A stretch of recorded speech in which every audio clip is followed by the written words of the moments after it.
From the station that made country music famous, 650 AM WSM, this is a Coffee, Country, and Cody podcast. Hey, it's Charlie Matos, and in this episode, we were excited to sit down with NASCAR great Kyle Petty. Kyle joined Eric Markham and me in studio on June 17th of 2021, and he had a busy weekend. He was getting set to call the first Cup race in Nashville in 37 years for NBC. He was also appearing on the Grand Ole Opry and chatting about his new Circle television show, Dinner Drive. A lot to talk about. Enjoy our Coffee, Country, and Cody podcast with Kyle Petty. I'm Kyle Petty, race car driver, musician, speed enthusiast. I know where I found my passions in life, but I'm always curious about where others found theirs.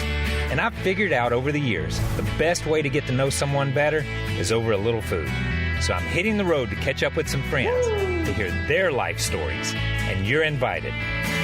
Pull up a seat and join us for this edition of Dinner Drive. That is the voice of Kyle Petty, and in studio with us on Coffee, Country, and Cody and Circle Television. Kyle Petty, welcome to Coffee, Country, and Cody. Hey, man, excited to be here. I was just looking for the food. I said the best way to get to know somebody is over food. We should have had a breakfast buffet, right? That's it. I'm looking for it. Oh, well, I love the montage of guests in that opening because they are some of my favorite people. I am so excited for this show, but I have to tell you, of all the people on that montage, the first one I want to ask you about, what was Ric Flair like?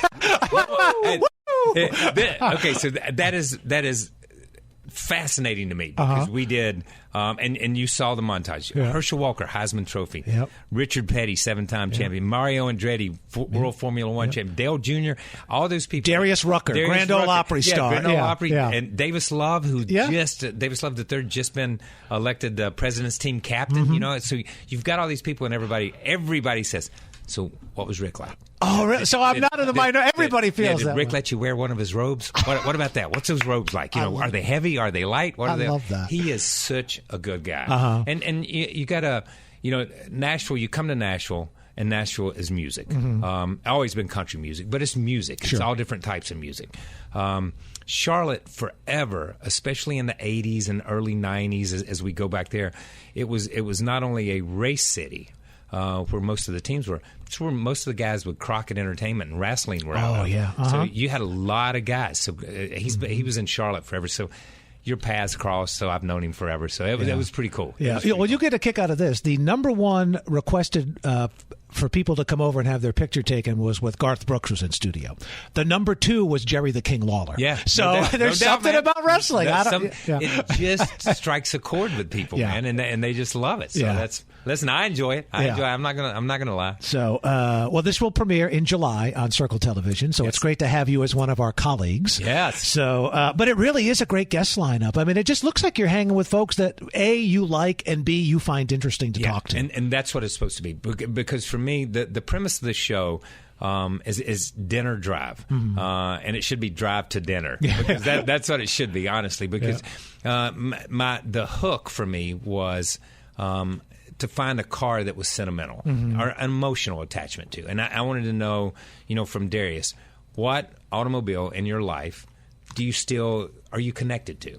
Same thing with Rick, and I think we saw Darius has a Carmen Ghia. Yeah, beautiful. And he loves that thing. Yeah. And it's just like Dale Jr. had a 1988 S10 pickup. Now I went into Dale Jr.'s shop, and he's got his dad's old race cars, his old race cars. He's got a collection of cars that are as phenomenal. And he says, and I'm like, so what car are you emotionally attached to? Oh, that 88 Chevy pickup right there. And I'm like, it's an 88 S10, man. They made $10 billion of them. Right. But then you go to dinner. And the thing is, for me, Dinner Drive give me an opportunity to sit down with Dale or to sit down with Rick or to sit down with Darius and find out who they are and ask questions I want to know. How did you start this? Why did you go the pop route? You wanted to be Nat King Cole. Why'd you go this way? You know, and things like that. So it was just, I tell people, there are questions I want to answer that I wanted to ask. Yeah. You get to listen and eavesdrop, but it's questions that I wanted to answer. And I love that it runs the gamut from a lot of laughs to, on occasion, we hit on something really touching and serious, too, It is. It's fascinating that they are, every one of them, everybody has been so open and honest about things that happened in their life. tragic things, happy things. It doesn't make any. We joke about a lot of stuff, but when it gets serious, it gets serious. And these guys have overcome. I think a lot of times you see guys or see people that are successful, and you think, oh, it's just been a bed of roses, man. They they showed up, they handed them a guitar, they sung a number one country hit, and boom, they were on their way. They don't see the struggles. They don't see the letdowns. They don't see the rejections.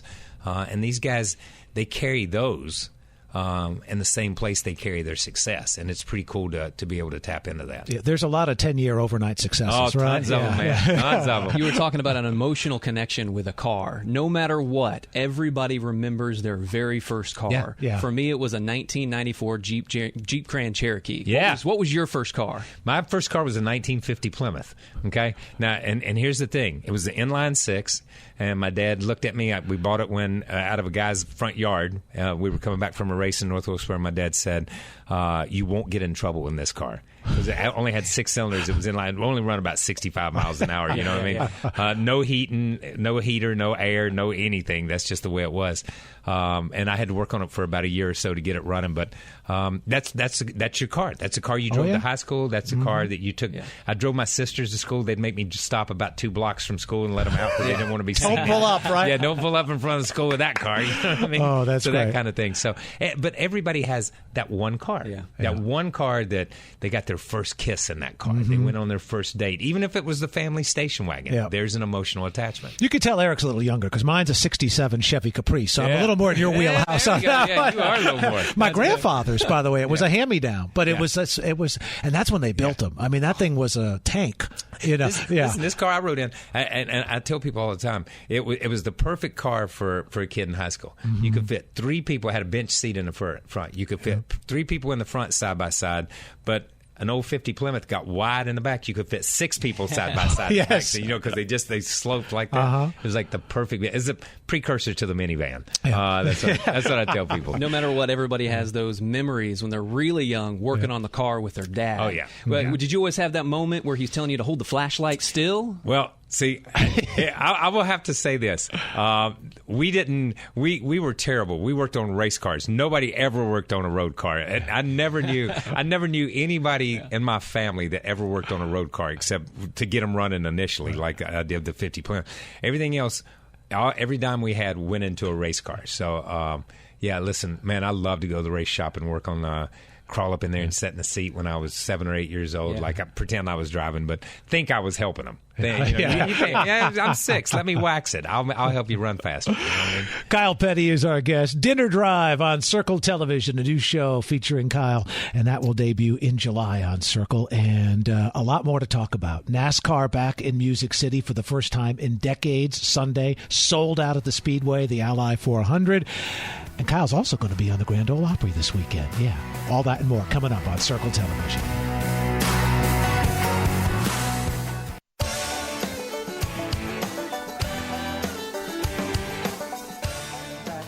Things I should have done, wondering why I chose to turn and run. I know there's more to love than meets the eye, but when I think of losing you, I cry. Oh, those golden memories, I will always cherish these. 6:50 a.m. WSM at Circle Television. He's playing the Opry Saturday night, but he has played hee-haw in his career. Exactly. That's what I was getting ready to say. You probably don't have a lot of people that come on that were like a guest on Hee Haw. Kyle Petty, that is cool. That is a trip down memory lane there. It's so funny. I had almost forgotten that I had done that. And, we started talking about doing Dinner Drive, and I'm like, yeah, Hee Haw's back on Circle, man. I love Hee Haw. And I'm like, I was on Hee Haw. And there's like, no way. And what episode? I don't know. It was a Saturday night when I was growing up. I don't know what episode. But we have Kyle in the cornfield, don't we? Yes. Check out Kyle in the cornfield right here. Oh, yes. You guys got that. Check out Kyle in the cornfield. Yes. All the crew together. Let's pull that one up right now. You guys got that one? Kyle is a go-getter on the racetrack. He can overcome most any hurdle. But he's having trouble with us ladies. We've still got him going round and round in circles. I'm going in circles only so I can round up these pretty girls. Yeah. Oh, that's good. That's good writing right That is there. good stuff. That's good writing. That's good writing. It's all in the delivery, Kyle. All in the delivery. It is. It is. Kyle Petty is our guest this morning on Coffee, Country, and Cody. So, as a sports fan, I am just so excited about the Cup Series coming back to Nashville. It's been one of the things. I moved here in 1990, so I missed it by about 6 years at the old fairgrounds, although I spent many a Saturday night at the fairgrounds in the early 90s. And there are those, you can get into a great conversation with any race fan of just how we even lost it to begin with. Yeah. But how exciting that it's back, and on Father's Day weekend, it's going to be so cool out there. It is going to be incredibly cool. Yeah. You know, we always felt, and by that I mean the NASCAR community that I grew up in with my dad and Bobby Allison and Cale and Pearson and those guys. That you know, music. And Nashville and country music and NASCAR, one was the left hand, one was the right hand. Yeah, they fit together. They fit perfectly together. Yeah. And we used to come up here, and I was talking earlier, we used to come up here in the 70s, and Marty Robbins raced and run some cup races, and he would take us to the Ryman. And you'd stand on stage, and Minnie Pearl would be there, and little Jimmy Dickens. And, I mean, it was just like history. You just walked out. So, but at the same time, for me, I was going to history class with Richard Petty and David Pearson and all those guys on the cup level. But we just went away. You know, and it seemed like our sport and the music industry and country music really separated itself at some point in time. So it's good to see that recognition. It's good to be at Nashville Super Speedway. That's a cool place, man. Yep. They've had some great truck races and some great Xfinity races. And I like it. I like this weekend. And I work for NBC and an analyst for NBC and do pre-race and post-race with Dale Jarrett. But this is one of those races we looked at all the drivers, all the teams, looked at the racetrack and said, there is no favorite. You know, Kyle Larson is because he won the most recent race. Right. But other than that, nobody really has a history with this car on this track at this place.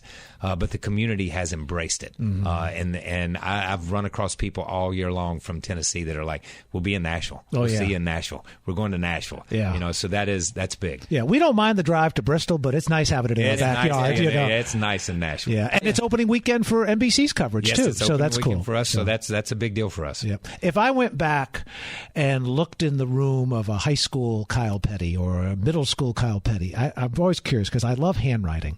Would I find a notebook full of you practicing your autograph? Because I have to tell you, you and your dad have the coolest autographs. No. And you might. I'm not going to say. So here's what happened. And I'm of that age that they still taught handwriting when you were in school and taught cursive, so you had to learn a certain way. But my father had gone to a school, to business school, and they gave them a primer, a book, and at business college on how to write, on how to, and it was old school writing. So my father, he kind of changed the R a little bit and the P and made it his. So I would watch him sign and watch him do stuff, and I'm like, yeah, mine's going to be like that. So the K and the P is kind of like his is a little bit. It's a takeoff on that. But the one thing he always said, and I never thought about it until a lot of years later, is if somebody takes the time and wants your autograph, then sign it so they can read it. You know, don't just scribble something. Take the time so that when they look back on it in 20 years, it says Richard Petty. Yeah. It says Kyle Petty. And that's the one thing you can say about our autographs. You might not like them. You might think they're too fancy. They're not fancy enough. But when you read it, you say, oh, yeah, that says Kyle, and that says Petty, and that says Richard, and that says Petty. So that's good. Eric Markham? I grew up in Indianapolis, so everything about it is the Brickyard, and it's the Indy 5. And I can't tell you how many practices or races that I attended there in Speedway of Indianapolis. And I have my Brickyard autographed Richard Petty lanyard and ticket that I have. So I know exactly the R and the P that you were talking about in your reference. It's so funny because I will get people that will tweet me and they'll have a T-shirt or they'll have a program and it'll have 6 autographs on it, and they'll say, well, we know that's your dad and we know that's you, but do you know these other 4 people? I'm like, I can't read it either, man. Sorry, I don't know who you met that day, but I can't read them either. Well, and it's interesting too, because for so many fans that might be their one shot at meeting you, and there's nothing worse than meeting your hero and being let down. I love that you take it seriously. That's you put it somebody right, wrong, or indifferent, and that's for a whole nother show. A different show, but you hold that guy to a standard. You hold Kel Yarborough, you hold David Pearson. For me, growing up with those guys, they were just gods. Right. You know what I mean? And you want them to stay that way. You don't want them to be any other way. So it's important to have that. Yeah. And Saturday night in the hallowed circle of the Grand Ole Opry. Listen, so come to find out, I played at the Ryman one time, and somebody said, and I said, this is the first time I've ever done the Opry, and somebody said, no, you played at the Ryman, and I'm like, yeah, but that was like on a Thursday or Friday night, and they said, yeah, that still counts. Still counts. I'm like, no, it only counts on Saturday night. It's Saturday night. So this is going to be your official Grand Ole Opry on a Saturday night. For me, it's my official because it's Saturday night, man. It's Saturday night, and I'm excited. Josh Turner, T. Green, or Sawyer Brown. Yeah, man, I'm excited for Sawyer Brown. We do a motorcycle ride every year across country called the Kyle Petty Charity Ride Across America, and we raise funds for a camp that we started after my oldest son Adam was killed, called Victory Junction. And we used to do the motorcycle ride, and we would end back in Level Cross there, or Greensboro, High Point, and we'd have a concert, and Sawyer Brown played the concert for us one year. So I'm excited to see those guys. Just excited to see them again because they meant so much to us starting camp. If they just had a little more energy. Just a little. Mark's just a little laid back. More with Kyle Petty, 650 AM WSM at Circle Television, 9:38 on a Thursday morning. Oh, man. A Carmen Ghia. A Carmen Ghia.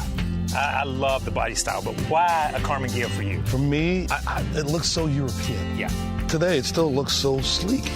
It just looks like a car you want to drive, and it was my dream car, and now I got one. So how's it run? It runs good. Yeah. It runs really good. Yeah? Yeah. You like driving it? Yeah, let's go. Jump in. How did this state of South Carolina and this city of Charleston form and mold who Darius Rucker is? Everything about living in Charleston made me who I am. And influenced me. The people influenced me. The town. I thank God for that because I just think it's the greatest place in the world. Man. That's right there. Righteous. That's good. Just shoot me straight. What's a back porch night in South Carolina for Darius Rucker? Listening to music and chilling. That's South Carolina. I mean, just rocking on the back porch and laughing about what happened this week and just being family and being laid back. This instrument, once you learn it, it's your friend forever. Yeah. There's no place in the world you can go without taking a guitar. Yeah. There's nothing, I don't think there's anything that has got me through the lowest lows and the highest highs more than that right there. You're absolutely right. Be a superstar! From Dinner Drive with Kyle Petty, that is Kyle and Grand Ole Opry star and friend to Coffee Country and Cody, Darius Rucker. Yeah. That is a beautiful vehicle, and I have never been to Charleston, South Carolina. Oh, you need to go, man. Oh, gosh, it looks beautiful. And you need to go to Pearl's when you're there. And that's Darius's buddy. Yeah. It was, but, I mean, they brought out, so most of the time, like, I went with Junior, and we went and had pizza. Okay, so they bring a pizza. I go to Darius and go to Pearl's to his buddy's place, and they brought out food. And then they brought up more food, and we had shrimp, and we had fish, and then we had hush puppies, and then we had... I mean, it was like, stop. You know what I mean? Well, I love the fact that you guys are eating, though. There's nothing worse than a show set in a place and there's nobody eating. Yeah, you know? Or they just set the food on the table and keep spritzing like it's a prop. Like it's a prop. They keep spritzing it so it looks like it's hot or cold or whatever, you know what I mean? Have you had the Nashville hot chicken? Because that's the go-to now for Music City. No, I've not had that. Where do I get that at? There's a couple of different places. Prince's is the original. That's the original Nashville place. So Hattie B's. Okay, we'll have to try that. Yeah. Jenny, put that down. Don't today. go.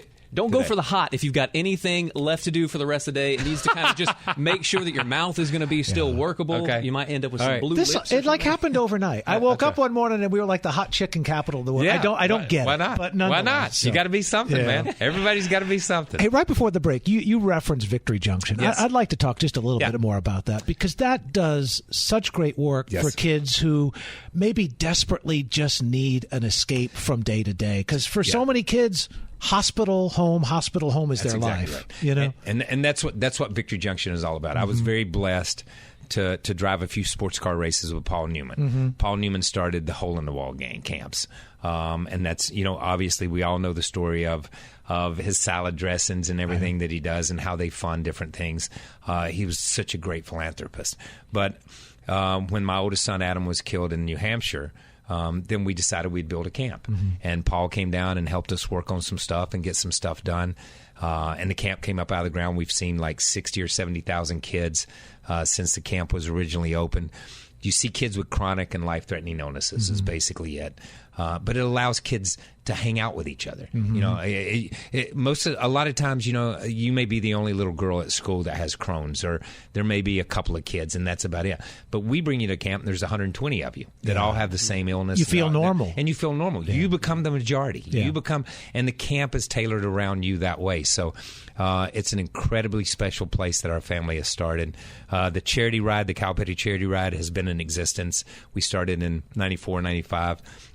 And we raise money for different children's hospitals all across the country. We'd come through Nashville a couple of times on that charity ride. But the majority of that money now goes to Victory Junction. We've raised just a little over $19 million in the 25-year history of that ride that has gone to send kids to camp and help children's charities. So we have, sometimes, and we've all experienced, sometimes out of tragedy, there's a light, and that light shines. And we've been very, very blessed to be the protector and the holder of that light. Not that we started that light, not that we did anything, but we're the caretakers, and that's what we're supposed to do. Yeah.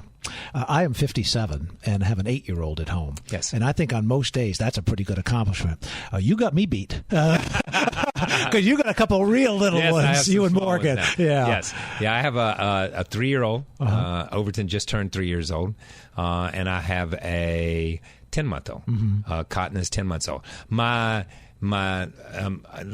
mentioned Adam earlier. My son Austin lives in Greensboro, or in High Point, and I have a daughter that lives here, Montgomery Lee, and she is married to Randy Montana, and Randy is a songwriter. Oh, He's yeah. written tons of stuff for recently. Yes. He's been on a roll, man, just killing it here in Nashville. Yeah. So he and his dad, Billy Montana, but they are just great, great people. And starting over, have a 3-year-old, and Overton is just... He's just a light, man. He is just amazing little boy. Yeah. I see if you agree with me on this. One of my freelance things is I travel. I do basketball for Vanderbilt University, and people are like, "Man, how do you sleep when you're away from home?" And I'm like, "How do I sleep when I'm away from home? It's a quiet hotel room. I'm the only one there. It's the only place I sleep. I don't sleep when I'm home." You know, the pandemic cut into my sleep. If you want to say that, because I have not traveled. I've been, but you know what, and you can probably relate to this a little bit. It's when you having children later in life for a guy is you're able to give them more time. And you almost feel guilty that you couldn't give my first kids that much time, but you're able to give them so much more time. Yeah. So that's pretty special. Yeah. If I had the wisdom of now and the energy of then. Oh yeah. That's the combination. Let me tell you, Morgan is an amazing mom. She is just amazing, and Overton and Cotton, they are just the light of my life, man. I dreaded, I hated to leave last night, man. I just wanted to stay. Yeah. Go ahead and give me some of that wisdom, because I'm 33 with an 18-month-old, and she keeps me up all night long. Yeah. His little girl doesn't sleep that good through the night yet, so that's the key. I'm sorry, man. Yeah, I'm sorry. It's one of those things.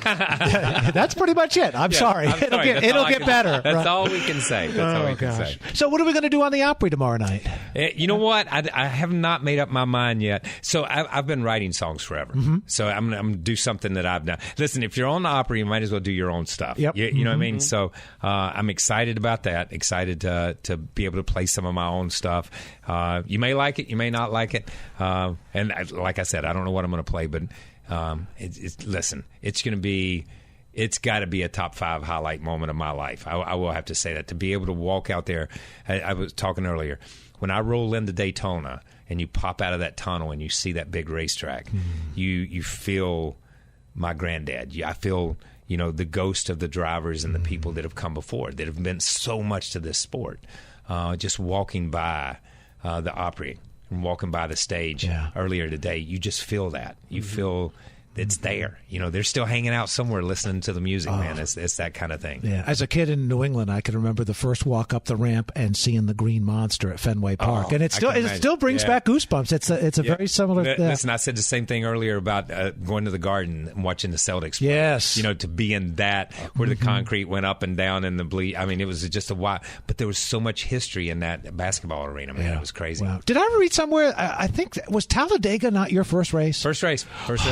Wow. Yeah, that's where they took me. Couldn't be the short track somewhere, right? That you were used to your whole life. My right? first race ever in my entire life was an ARCA race at Daytona. My dad just took me to Daytona and turned me loose on a 2.5-mile racetrack at 190-some miles an hour. Wow. Pre-restrictor plate, right? Pre-restrictor. And to this day, I'm not sure whether he did it because he loved me or he was trying to get rid of me. I'm still not. That's something I struggle with in therapy. Okay, so I'm still not sure about that one. There is nothing like the banking on those ramps, though, until you experience them, right? Until you, it's hard to explain to somebody what a car feels like on a 33, 36 degree bank. You can't walk up it, right? It's tough to walk up. Yeah. It really is. Yeah. It is tough. They don't build steps at 36 degrees. You know what I mean? That's not the way it is. So it is tough. But, at that speed, man, anything will stay on the bank. It's kind of like watching. And another thing I always wanted to do was ride a motorcycle in the ball of death. It's like watching a motorcycle inside the ball of death. Yeah. Just the momentum keeps you there. Well, 2:30 this Sunday afternoon will be NASCAR's return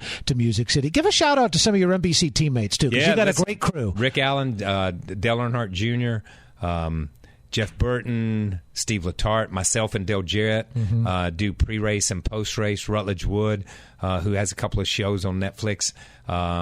Who else is there? Marty Snyder, Kelly Stavas, Burns, Dave Burns, all those guys. I mean, it is a great group of people who have come together.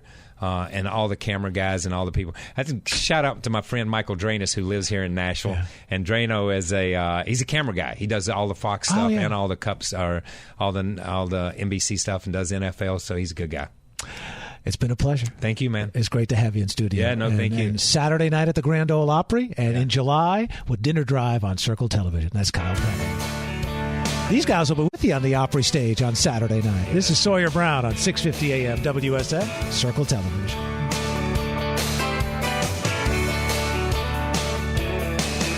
She turned up her nose as she walked by my Cadillac. Thanks for listening to our Coffee, Country, and Cody podcast. Our program director at WSM Radio is J. Patrick Tittle. Our digital producer is Haley Hall. Marketing and promotions director is Amanda Cannon. And I'm Charlie Matos. If you like what you've heard, make sure you subscribe so you never miss an episode. And leave us a review on iTunes. It really does help new people find the show.